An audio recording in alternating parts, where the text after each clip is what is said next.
Assalamualaikum Pakistan. My name is Gökhan Umut. I am the coordinator of TİKA Islamabad Program Coordination Office. Pakistan halkının 14 Ağustos Bağımsızlık Günü kutlu olsun.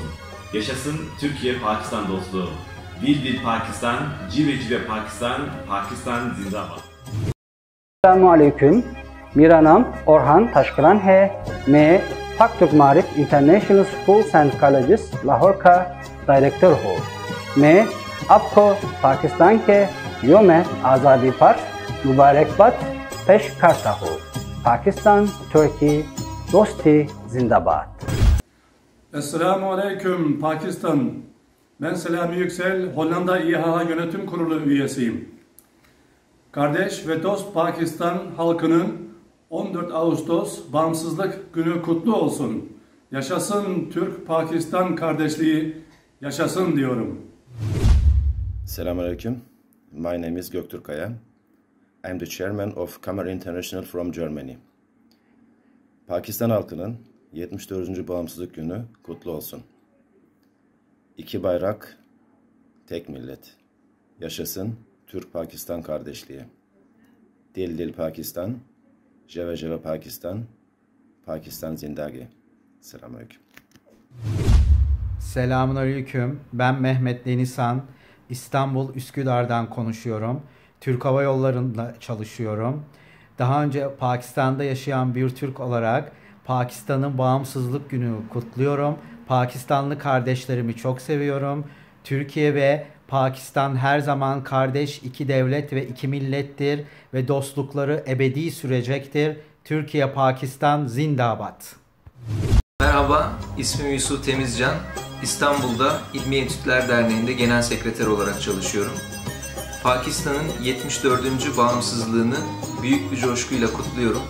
Türk-Pakistan dostluğu uzun yıllara dayanmaktadır ve bundan sonra da daha da güçlenerek devam edecektir. Türk-Pakistan dostluğu zindabad, Pakistan zindabad. Ben Enes Batman, İstanbul Üsküdar'dan konuşuyorum. Türkiye'de editör ve köşe yazarlığı yapıyorum. Pakistan'ın bağımsızlık gününü kutlarım.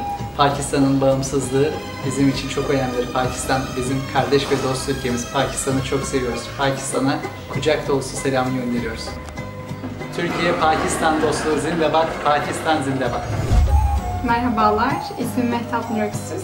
İlke Vakfı'nda araştırmacı olarak çalışıyorum. Pakistan'ın bağımsızlığının 74. yılı kutlu olsun. Türk-Pakistan dostluğu zindabad, Pakistan zindabad. Merhaba, benim adım Beyza. İlke Vakfı'nda araştırma asistanı olarak çalışıyorum ve Pakistanlı dostlarımın 74. bağımsızlık yıl dönümünü kutluyorum.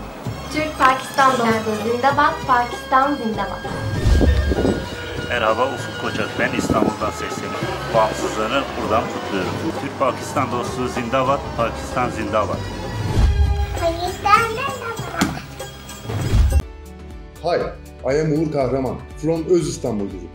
My heartiest wishes for Independence Day to the great nation Pakistan. Pakistan zindabad. Merhaba, ben Öz İstanbul'dan Elif. Bütün Pakistanlı kardeşlerimin Pakistan Bağımsızlık Günü'nü en içten dileklerimle kutlarım.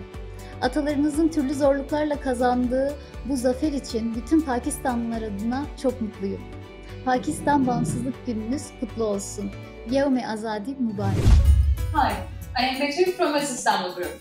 I congratulate all Pakistanis on the Independence Day of Pakistan.